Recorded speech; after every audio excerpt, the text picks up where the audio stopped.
بعض العوام يقولون إن من مات يوم الجمعة أو ليلتها يدخل الجنة. هل ورد في هذا حديث؟ وهل هو صحيح أم ضعيف؟ أفيدوني جزاكم الله خيرا.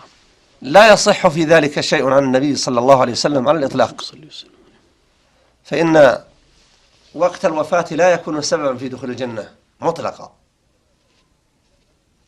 وإنما سبب دخول الجنة التوحيد الخالص لله رب العالمين، والمحافظة على واجبات الدين، وتجنب ما حرمه الله جل وعلا. وكلما كان الإنسان أكثر خشية لله وأشد تقربا إليه بما يحب وأبعد مما يكره، كلما كان أدنى لكل خير. أما موت الإنسان ليلة الجمعة أو صبيحتها فلا أثر له في حياته والله أعلم. لكن من مات وصلي عليه يوم الجمعة وكثر المصلون، فكلما كثر المصلون على الميت كلما كان ذلك أنفع له والله أعلم. جزاكم الله خيرا.